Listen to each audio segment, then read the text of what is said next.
વિજયથી નહીં, કિંતુ સાધનાથી સર્વશ્રેષ્ઠ થવાય. થનગનતા યુવાનની આબાદ ધનુર્વિદ્યા જોઈને પ્રસન્ન થયેલા સમ્રાટે કહ્યું કે મારે તને રાજ્યના સર્વશ્રેષ્ઠ બાણાવળીનું ગૌરવભર્યું પદ આપવું છે. આથી સમ્રાટે પોતાના સામ્રાજ્યમાં ઘોષણા કરી કે આ યુવાનને ધનુર્વિદ્યામાં સર્વશ્રેષ્ઠ જાહેર કરવો છે. જો એની સામે કોઈ પડકાર ફેંકવા માગતું હોય તો એને 3 મહિનામાં આ યુવાનને પરાજિત કરવો. યુવાન સર્વશ્રેષ્ઠ બાણાવળી બનવા અતિર આતુર હતો. કોઈ પણ સ્પર્ધા માટે તૈયાર હતો. રાત દિવસ એને સર્વશ્રેષ્ઠ થવાના સ્વપ્ન આવવા લાગ્યા. પરંતુ થોડા દિવસ બાદ એક અનુભવી વ્યક્તિ આવી. એમણે યુવાનને કહ્યું, અરે યુવાન, તું તે બાણાવળી છે કે બાળક? બાળક હોય તે સ્પર્ધા કરે, એને આવી હરીફાઈમાં ગેલ આવે. જીતે તો તાલી પાડે, બાકી માનવી જેમ કુશળ બને છે તેમ આવી સ્પર્ધા કે પ્રતિયોગિતા કરતો નથી. તને વળી તારી કુશળતા સિદ્ધ કરવા માટે ક્યાંથી આવી સ્પર્ધા કરવાનું સૂઝ્યું? ઉત્સાહભેર યુવાને કહ્યું, અરે મારે તો સામ્રાજ્યના સર્વશ્રેષ્ઠ બાણાવળી બનવું છે. મારા જેવો બીજો કોઈ ધનુર્ધર નહીં. શ્રેષ્ઠતા સિદ્ધ કરવા માટે સ્પર્ધા તો જોઈએ ને. સ્પર્ધામાં વિજય એ જ શ્રેષ્ઠતાનો માપદંડ, સમજ્યા? અનુભવીએ કહ્યું, અરે જે શ્રેષ્ઠ છે તે સ્પર્ધા કરતા નથી.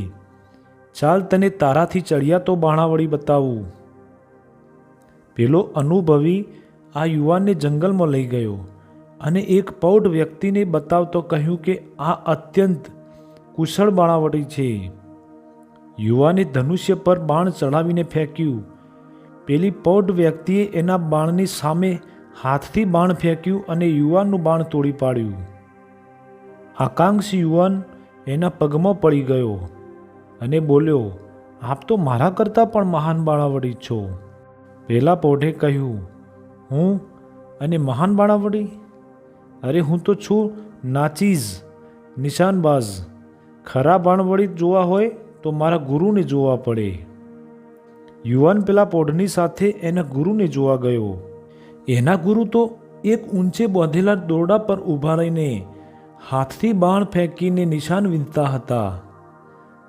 યુવાન આ રીતે ઊંચે બાંધેલા દોરડા પર ચડીને બાણ મારવા ગયો, પણ એ ડરવા લાગ્યો. બાણ મારવા જતો પડી જવાનો ભય લાગ્યો. ગુરુએ કહ્યું, જે ભયભીત છે તે બાણ ક્યાંથી મારી શકે? પહેલાં અભયની આરાધના કર.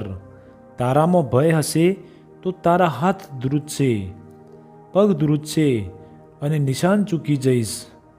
ધનુર્વિદ્યાની પહેલી શિક્ષા એ અભય છે.